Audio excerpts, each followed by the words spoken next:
All right, how many in this room need a little more time? I know you must have had a late bus. Yep. Are you all right? Okay, great. Anybody else need some more time in this room? All right, so the right answer is B, muscle fiber. All right, most of you got that right. Remember, the myofibril is an organelle within the muscle fiber. The myofibril is an organelle within the muscle fiber, which is the muscle cell. I know that can be confusing, but that is the contractile unit, the myofibril, where all the myosin and actin are. Sarcomere are technically the single unit of contraction that is part of the myofibril from Z disc to Z disc. And then the motor unit is the motor neuron and all of the muscle fibers that it innervates. Okay, so terminology is always important. It's also important for exam 2. So let's get going. Again, today is more about exercise physiology, skeletal muscle dynamics. Let's start off with the difference between isometric and isotonic contractions. All right. Again, there's a review. This is a review video. If you want to take a look at this at home, it just shows you what happens from the neuromuscular junction to a muscle contraction. It's basically what we talked about on Monday, Friday and Monday. Let me revisit this particular slide. You all remember this from cell signaling. I told you we would cover it again in this section. You can see here's a lot of the transporters and channels that are very important in excitation and contraction of muscle. So now it makes a little bit more sense than it did for the first exam. Here we have the dihydropyridine receptor and the ryanodine receptor. Remember, with skeletal muscle, this is an important distinction. With skeletal muscle, they are actually mechanically coupled. They are physically interacting with each other. The dihydropyridine receptor does not conduct calcium. When it senses the action potential propagating down the T-tubule, it physically interacts with the ryanodine receptor to open it and allow for calcium to flood into the intracellular space. Now that's different than cardiac muscle. In cardiac muscle, the dihydropyridine receptor does conduct calcium, allowing calcium to flood into the intracellular space, and it's calcium that binds to the ryanodine receptor to open it.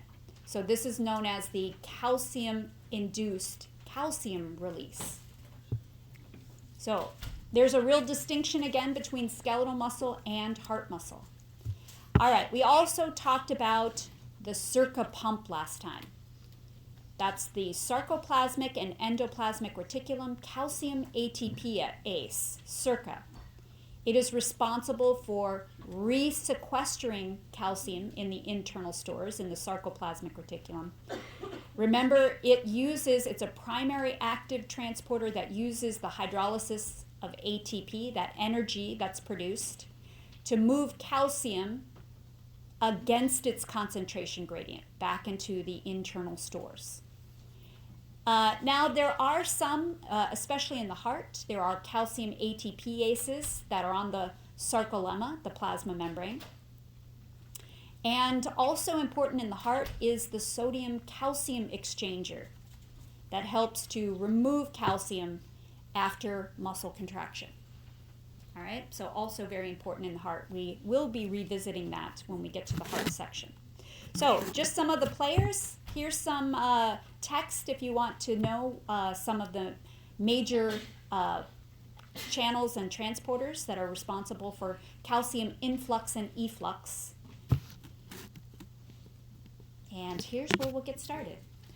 These are, again, the major learning objectives. You can take a look at this at home when you get a chance.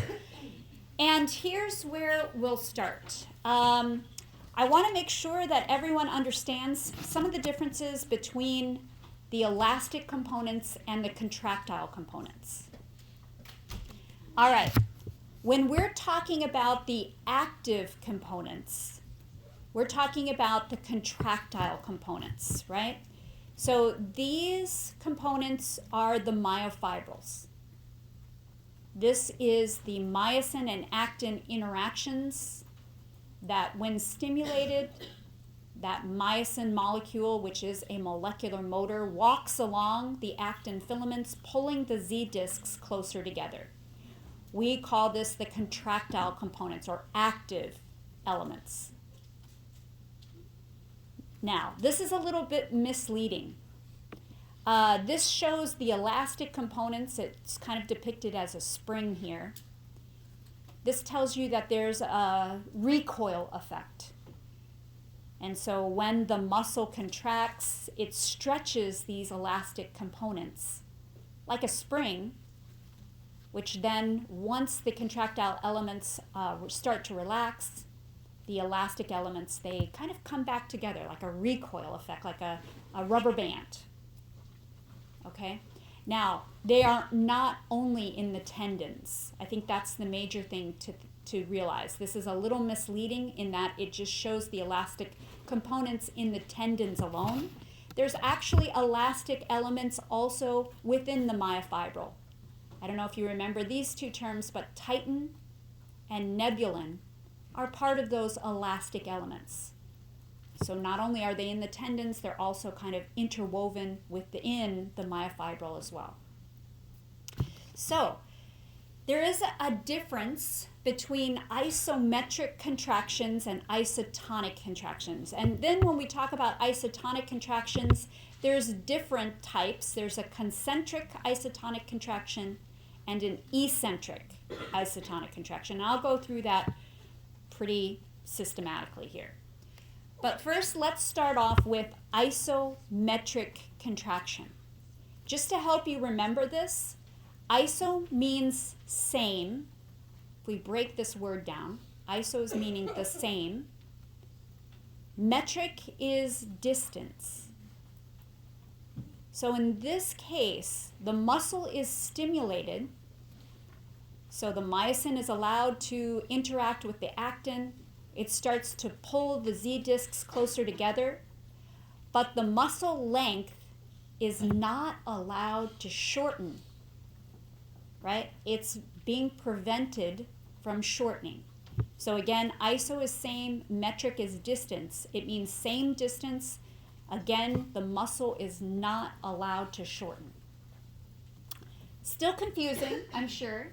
Yeah, still confusing. Let me walk over to the board here. Let's just illustrate an isometric contraction. If I just put my hand on the board here, it's relaxed at this point, and then I use my palm and start to press, right? Press on the board. My muscle is contracting, right? It's contracting, and if I had a force transducer on the other side, right, measuring the force that I'm generating, you would see an increase in force with that isometric contraction. However, my bones aren't moving, right? I'm not shortening the muscle like I would if I was picking up a weight, right? I'm just pressing right on the board. So I'm generating force, but I'm not allowing the muscle to shorten. So that's a typical isometric contraction. Some people that are in the gym, if you do like planks or something or core exercises, bone isn't moving, but muscles are contracting, okay? So that's another example of isometric contractions, okay? So that's a little bit easier now to understand. Isotonic contractions, iso means same, tonic means strength. So in this case, this is typical strength training. Strength training.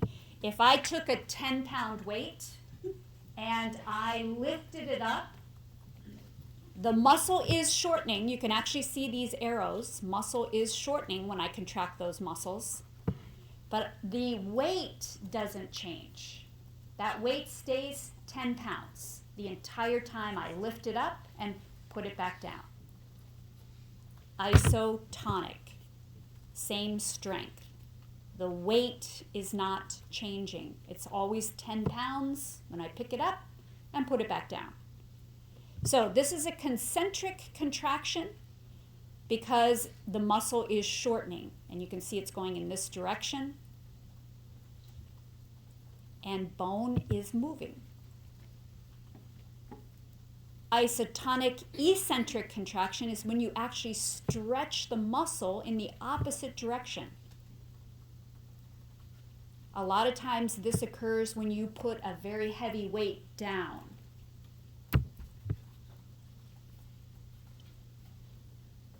Okay?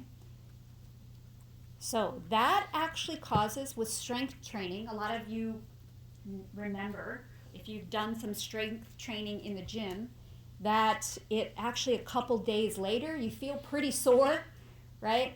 That's because, especially with these eccentric contractions, it actually causes some micro tearing in the muscle. Micro tearing. And it tends to build muscle, right? If you are in the gym and you're doing strength training on a regular basis, your muscle will get larger and larger. Why does that happen? These micro tears increase the number of myofibrils within the muscle cell. It's called hypertrophy of the muscle. So you're adding more and more myofibrils within each muscle cell. That increases your strength, right? Increases power. You have more contractile elements. Pretty good? You guys feel pretty comfortable with the difference between isometric and isotonic contractions? All right, so we're going to actually go through some of these simulations and talk about the difference between isometric and isotonic contractions. In this case, you are isolating a whole muscle. I used to actually do this in class in my animal physiology lab. We would have to take a frog and isolate the gastrocnemius muscle, the calf muscle, hang it on an apparatus like this and stimulate it. It was horrifying. Exactly why I don't do that today. I'd be crying, you'd be crying, it'd be really a disaster, it'd be ugly. But at the time when I had my physiology lab, we would hang whole muscle in an apparatus like this. You would be able to stimulate it with an electrode. It's simulating a motor neuron, sending a shock to that whole muscle, and then with an isometric contraction, you would be able to measure the force generated with a force transducer. The simulator is basically, you'd press a button and it would send a shock to the muscle itself. All right, so with an isometric contraction, what you're doing on the y-axis is you're measuring force or tension. You're measuring the force after you give it a single shock. And what you see is the single shock, there's a little bit of a lag time, and then you can measure the force generated, right? Contraction and then relaxation. All right, now with isotonic contraction, you're actually measuring the distance shortened. So what it's doing, let's take a look at this diagram again. You have your whole muscle that's on the apparatus here, that's in orange. When you give it a shock, you press this button, it gives it a shock. What it does is it's actually stationary, it's tied to this part of the apparatus here, and then it's allowed to shorten, picking up this weight and putting it back down. That's the load. Picking up the weight and then setting it back down. And you can see here is how it's measured. The distance shortened in, millimeters is basically measured with this bar right here. So what you see is you give it a single shock. There's a much longer lag time here. And then it picks up the weight. This is the distance shortened during contraction. And then it sets the weight back down. Yeah, question? Okay, goes from when it starts to its peak, is that the same for the isotonic contraction, but it's just not labeled? Yes. Okay. So it's the distance shortened in millimeters right here is the y-axis. So what's happening is this load is picked up to its greatest distance, and that would be right here. And then it's set back down, and it goes back to 0. Does that make sense? So what's happening is you're measuring the distance from, say, the bottom of this weight up to, it goes up to 2. So what it's doing is it's going up to this value right here, 2, and then it's set back down. Okay. Okay? So that's measuring the distance of shortening. Okay. Yep. Great question. I really do love it when I clarify some of these, because I assume that you're understanding what I'm saying, but a lot of times, I realize that you haven't. So thank you for that. I want to make sure that everyone understands this concept. Now, one thing I want to make sure that you don't do, and it's when you're analyzing these two graphs, a lot of times you may think, oh, the contraction time is much faster, right? The slope is steeper with an isometric contraction than it is with an isotonic contraction. So you might want to say something about contraction time. But I want you to realize that when you look at these two graphs, you're measuring different things. On the top graph, you're measuring force. On the bottom, you're measuring distance shortened. So it's kind of like comparing apples and oranges.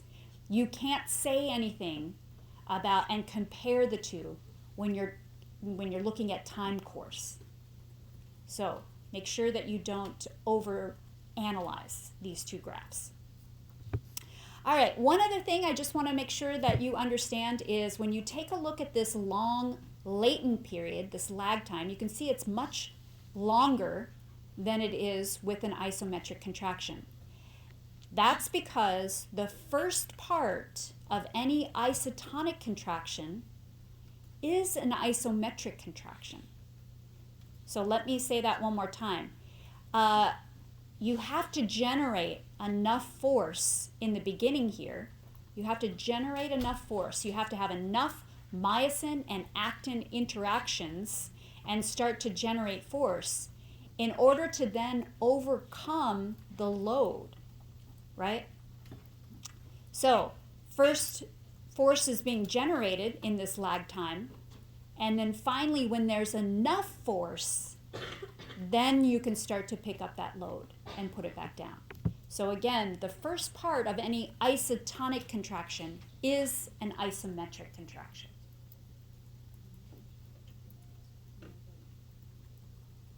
Now we'll revisit this when we get to the heart too. Wow, you probably, think about this only with skeletal muscle, but there's some interesting ways to think about it when we talk about the heart.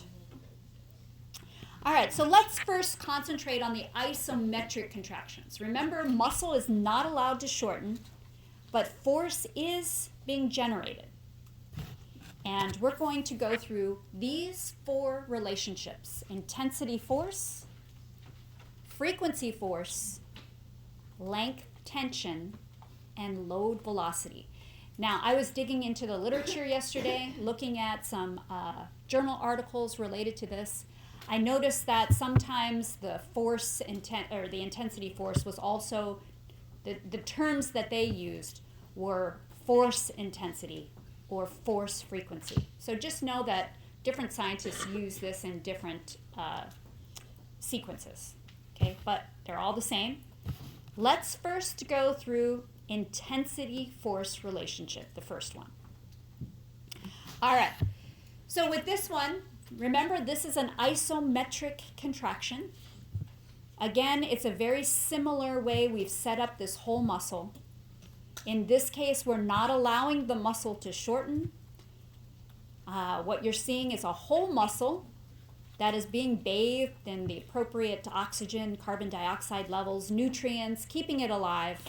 And you have a stimulator that once you press that button, it sends a shock to the muscle The muscle contracts, generating force, but again, the muscle is not allowed to shorten. This is an isometric contraction.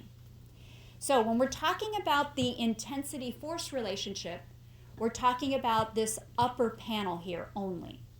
So if you have some notes, just make sure that the upper panel is intensity-force relationship only.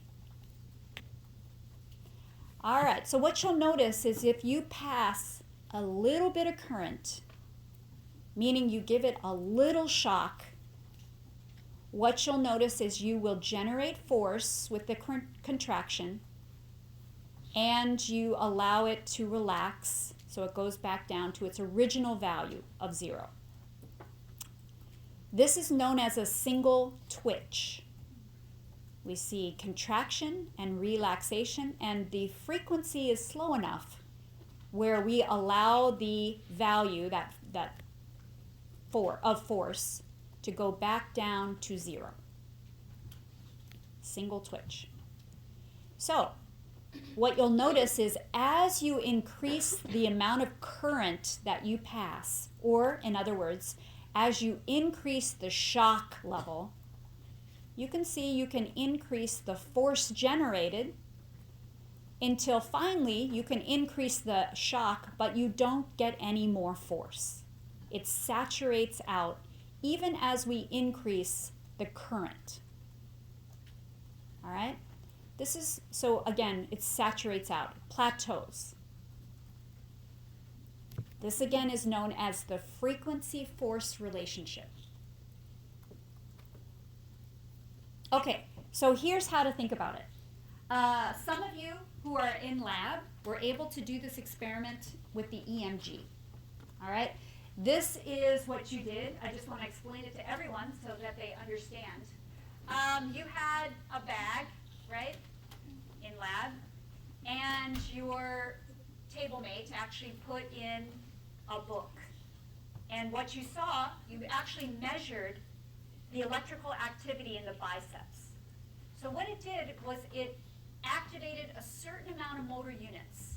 You were getting activation of only a few muscle fibers, only a few. Then they added another book, and you recruited more muscle fibers.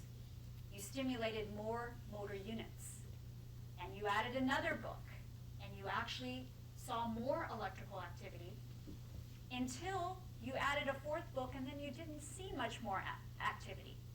What was happening was you were recruiting more and more motor units, more and more muscle fibers, until there weren't any more muscle fibers to recruit. You recruited every single muscle fiber in that whole muscle. All right? So that's an example of intensity-force relationship. And it looked something like this. Let's see here. I'll switch over to the document camera and show you what was happening.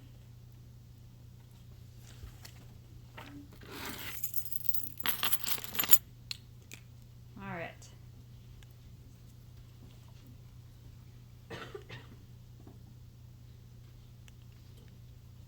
All right, so you had a certain electrical activity when your muscle was at rest, something like that.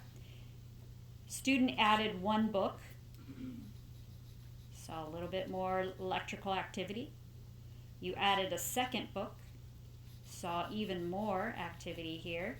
And this is looking the biceps. You had electrodes on your biceps that were measuring the change in electrical activity. Added a third book, you got even more electrical activity here.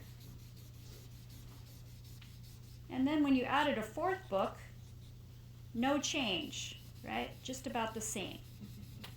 And that's because at this point you had recruited every single muscle fiber in that whole muscle, and there wasn't any more motor units or muscle fibers to recruit. Okay? So the graph looked something like this, saturation. And this would be electrical activity in millivolts over time.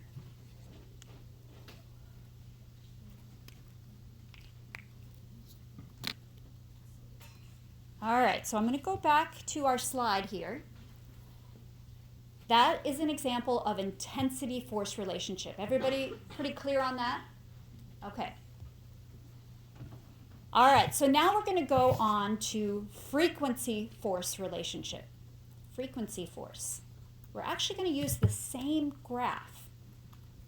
All right, so what you've done with the frequency force, we're going to focus on this bottom panel now for frequency force, and we're going to use a maximum stimulus.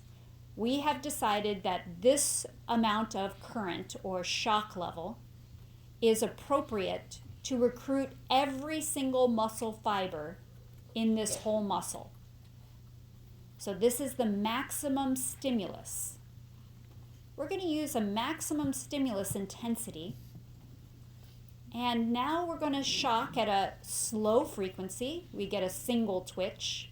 Contraction, this is the force generated, and relaxation. Now we're going to increase the frequency. We're going to shock it and shock it again, almost immediately afterwards. You can see that you can generate a certain amount of force, allow it to relax just a little bit, and you get even more force, right? You can get more force generated than what we got in this first panel with a maximum stimulus intensity.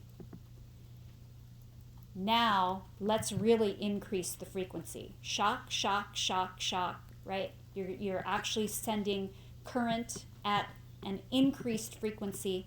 You can actually generate even more force until you finally get to a plateau level. This is called the frequency-force relationship, and you can generate a lot more force than you can with just a single twitch.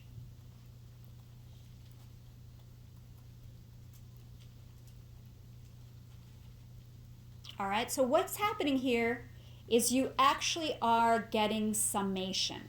Remember, we've talked about summation before. That's a term that refers to the additional force produced as a result of an increase in stimulation frequency.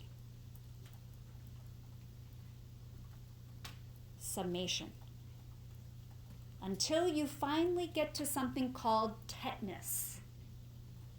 And that's the plateau there. It's a state where maximum force generation is produced using both maximum stimulus intensity and a frequency of stimulation that produces no further increase in force. So here are the formal definitions. Summation is a term that refers to the additional force produced as a result of an increase in stimulation frequency until you get to tetanus, which is a state where maximum force generation is produced using both maximum stimulation intensity. You determined that with the intensity-force relationship, and a frequency of stimulation that produces no further increase in force. All right, so let's take a look at tetanus in a different way. So again, these are all isometric contractions. You know that because you're measuring force or tension. That's on the y-axis. If you start off with a very slow frequency, you're going to get single twitch traces. Increase the frequency, you can get an additional force generation. All right, so that's summation. And if you increase the frequency even more, you can get a fused summation. Until you get to tetanus. That's where it plateaus out. In this case, at this frequency, right, you're giving a shock every 100 milliseconds. You can get an unfused tetanus. This is where it plateaus out at this particular frequency. Right? So tetanus is just the maximum force generation using a maximum stimulus intensity at a particular frequency. So at this frequency, you have plateaued out here. This is unfused tetanus. But if you increase the frequency even more, you can get what's called fused tetanus. You can generate even more force. All right? So a lot of students ask me, is this have anything to do with the tetanus shots that I get, right? Tetanus is called the tetanus from Clostridium tetani, right? That's the toxin that produces. Is called tetani because it causes muscle contraction, right? Tetanus or cramping. So when you think about tetanus, think about really cramping.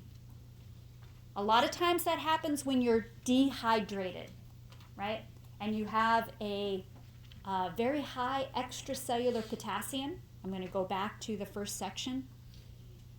That causes, think about those concentration gradients. When there's high extracellular potassium, it moves the equilibrium potential for potassium closer to threshold. So now you just need a slight stimulus to reach threshold and cause contraction. A lot of times that's due to dehydration. I always find it interesting that people say eat bananas, right? When you think about that. To me, that's counterintuitive because bananas are high in potassium. Why would you want to increase your extracellular potassium even more? Doesn't make sense to me. Most of the time with cramping, you're dehydrated. So drink more water, don't eat more bananas. Okay? All right, so again, when I think about tetanus, I think about an increase in firing rate, right? Increase in firing rate that is causing cramping. All right, so why does this happen? Is it because there's an increase in calcium within the internal stores? Is it because there is calcium, more calcium in the internal stores? No, that's not true at all. All right, it's not about calcium. Let me just walk you through this. When you actually shock the muscle with a single twitch, it's an all or nothing event. All of the calcium from that internal store, from the sarcoplasmic reticulum, floods into the internal space and causes contraction already to the shortest distance possible. With skeletal muscle, this is an all or none event. So you're already reaching maximum cytoplasmic calcium levels, but you're not generating that much force compared to the frequency-force relationship and multiple stimulation. You can see here, with multiple stimulations, you still have the same cytoplasmic calcium levels, but you're generating way more force. So when you look at this graph, these two graphs, the take-home message here is it's not about calcium levels within the cell, within the muscle cell. This is not about an additional amount of calcium flooding into the intracellular space. So what is it about? It's about these elastic elements, right? We talked about in the beginning of class the contractile elements and the elastic elements. All right, with a single twitch, I want you to think about these elastic elements like shock absorbers in your car, right? Shock absorbers. So if you just do a single twitch, you shock the muscle, it will contract, but these shock absorbers kind of take up some of the force that's could be generated, right? So you don't generate as much force. It doesn't translate to the ends of the muscle, so you, again, you're not measuring that much force. However, when you increase the frequency, multiple stimulations, what you're doing is you're tightening up the elastic elements. They get tighter and tighter until at last, when you reach tetanus and you stimulate the muscle, now these elastic elements are very tight, and you can measure a huge increase in force because all the force can now be expressed at the ends of the muscle. So what you're doing again is you're tightening up the titin. Remember, titin was one of those elastic molecules. nebulin, tighten, and the elastic elements in the tendons. You're tightening them up until finally, when you reach tetanus, these are as tight as they possibly can be. All right, so I hope that helps. Again, it's not about calcium. It's about tightening up those elastic elements. And when they're completely stretched, all of the force can be expressed at the ends of the muscle. There is a video, if you want to take a look at that. It'll just help you solidify those events. We'll do that top hat question next time. Let me just go through the length-tension relationship quickly here in the last 5 minutes, and then we'll do load velocity on Friday. All right, so this is the third relationship, length-tension relationship. And let's go through these different panels. First, I'll go through this graph. When you're actually measuring, again, these are isometric contractions. You're measuring force. That's on the y-axis. When you're measuring tension, but you're varying the length of the muscle, right? This is when a muscle is very short. Here's an optimal length. And this is where you've stretched the muscle out. And you're varying the length of the muscle before stimulation. What you'll notice is you do have a maximal, like a optimal length that gives you the maximal force generated at that particular length. And this is looking at the active tension in red here. You're looking at the contractile elements, the actin and myosin. If the muscle is too short before you stimulate it, you can't generate that much force. You get to the peak here, this is an optimal length. And then if you stretch that muscle out too far, you can't generate that much force again. The passive tension is giving you some information about the elastic elements. It doesn't really play a role until you actually stretch that muscle out like a rubber band, and then it starts to generate force because of that elastic recoil effect. So what you find in the laboratory is a summation of the active and passive tension, the black line. That's what you actually are measuring in the laboratory. It kind of goes up to a peak and then starts to come back down, but then because of the passive elements, goes back up again. The black line is what you actually record with a force transducer. So let me show you again. This is what's happening. Here the muscle is too short, so you're not getting a whole lot of force generated. Here's an optimal length before stimulation. And here's where you've stretched that muscle way out. All right, so in the last few minutes here, let me give you some perspective. When you think about your muscles, skeletal muscle, luckily for us, our skeletal muscle is attached to our bones at optimal length, right? So that's great. If I took my muscle, my bicep out, detached it from my bones, it would actually shorten up, right? So it is actually stretched out to optimal length. That's the way your muscles, your skeletal muscles, are attached to your bone, okay? Now think about this. With the heart, I love this idea. With the heart, when you're at rest, you're not exercising, your heart muscles are shorter than optimal length. So it's not at that optimal length. But when you start to exercise, the more blood that you force into your ventricles, it stretches the muscle to optimal length so that you can get a more forceful contraction to compensate for the extra amount of blood when you exercise, which is really cool. We will talk about the Frank Starling mechanism when we get to the cardiac section. All right, I'll stop there.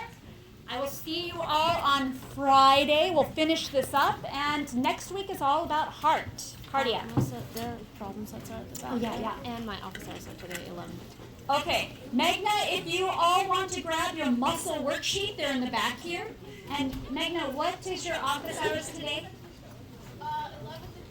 11 to 2. So if you want to visit Magna, if you have any questions, you can always do that today too. All right, thank you. Hi. Okay, yes. Okay, no worries. Yeah. Yeah. I wanted to ask. I was able to make it on Monday. Can I still see Yeah. this? Yes, yes. All right. Thank you. So I have a question for you about this lecture today. Yeah. So first, can muscle fibers can grow, right? Muscle fibers can proliferate, right? And so there is a distinction between juveniles and adults. So when you're exercising, juveniles can increase the number of muscle cells in addition to more and more muscle fibers when they're doing strength training. But thank you, Meghna. But with adults, they don't tend to increase the number of muscle cells when they do strength training. They only increase the number of myofibrils within each muscle cell. So what do you mean by adults? Like, Yeah, so I would say past the growth phase after puberty, right? So you've already developed your muscles. Then when you're strength training, you're not increasing the number of muscle cells, which are the muscle fibers. You're actually increasing the number of myofibrils, those actin-myosin, those cylinders of actin-myosin. You're increasing the number of myofibrils in parallel with each other within each muscle cell. okay, Yeah, and then that's a good question, yeah. Yeah, and then Yeah. something else. So you said that, like, so what activates the tetanus valve? The tetanus is with maximum stimulation and frequency, it's the increase in firing rate of that motor neuron. So when you're talking about cramping, if you're dehydrated and your equilibrium potential for potassium is really close to threshold, you just need a tiny stimulus to actually fire an action potential. If that happens, then you're going to get a motor neuron that's firing at a rate that's not normal. It's actually firing at an increased So rate. do you think that, like, let's say, like, you know how sometimes, like, you twitch, like, Yes. multiple times Yes. at once? Yes. So this is like the tetanus that you were talking Yes. about? Okay. Yes. You're increasing the frequency of the All motor right. neuron. Yes. Okay. Yeah. All right, cool. Yeah. Thank you. Yes. Thanks. Yeah. Alright, my sister's getting married on Friday, so I won't be in class. Okay. No worries. Do you want me to turn in the plums that like tomorrow or Monday? Either way. Either Okay. way. Remember, Okay. these are really low risk. Just as Okay. long as you get the score, right? Okay. That's what I'm more concerned about. Okay. Also, it's to help you prepare for exam Yeah. too. So as long as you understand it. Okay. Yep. Yep. All right, thank you. Yeah. We had spoken about me making up an Yeah, exam. yes. Do you want me to come in today? Yeah. Did I between- not? Okay. Yeah. I'm Okay. sorry. That's okay. I think that early afternoon is just fine. Okay. Yeah. So at like noonish. Yeah. Yeah. Okay. That sounds great. At your office? Yes. Okay. Yeah. Thank you. Thanks. I wasn't here on class on Monday. Sure. And I was wondering if I can make up the problems that Yes, you you guys did. can. Oh. So just remember, these are low risk type assignments, Mhm. and just go ahead and turn it in. That's not a problem at all. It's really to help you prepare for the exam, and it's a great study sheet. For sure. Yeah. So, and your office hours are Friday, correct? They're Mondays and Thursdays now. Okay, Yeah. Thursdays. So Thursday, if you go to my appointment page, you'll see there's a block between like 11 and 10 and 11:30 on Thursday. Okay, maybe I'll try to stop by then. That and sounds give it to great. you. Yeah. Thank you. Thank you. All right. Hi. I don't know if you got my email because I had asked you about taking the final exam on Yes, Friday. okay, yes. Just because I work on like every Saturday and every other Saturday and Sunday. Yeah. So it just helps so much Oh, if I can of take course. it Friday. Okay. Actually, I usually give, if we're on time, I Yeah. usually give everyone a chance to take the final close to the very last day of classes. Oh, so So earlier I always anyways. have an alternate. Okay. I just haven't decided on that alternate yet. But Okay. yeah, that's fine. Okay, Yeah. awesome. Yeah. Thank you so Yeah, much. you're welcome. Hi. I emailed you about not being able to make it to class on Mondays. Okay, so I wasn't on able Mondays. to Okay, get yeah. the worksheet. Yes. Is there any way that I can like supplement that? Yep. Or? If you go to our website and you go down to muscle worksheet, it is actually already online. So go ahead and just print it out, fill it out. Know that that's a really great study aid. Okay. Because that really kind of summarizes everything we talked about on Friday and Monday. Okay. And just turn it in. Again, these are low risk assignments just to help you prepare for the exam. like on Friday in class or? Yeah, when that's we can- fine. Yeah, Okay. sounds Alright, thank good. you. Yeah, thank you. Hello. We were curious about the Dropbox for the swimmer case study. Yes. Oh, I was gonna do that. I'm so sorry. You're totally fine. Okay, I I will was just put that wondering- link on there. Yeah, I said I was gonna do that. So Just I a reminder. It's all yeah, good. thank It's all you. good. Yes, I will No do that. worries. Yes. Thank you.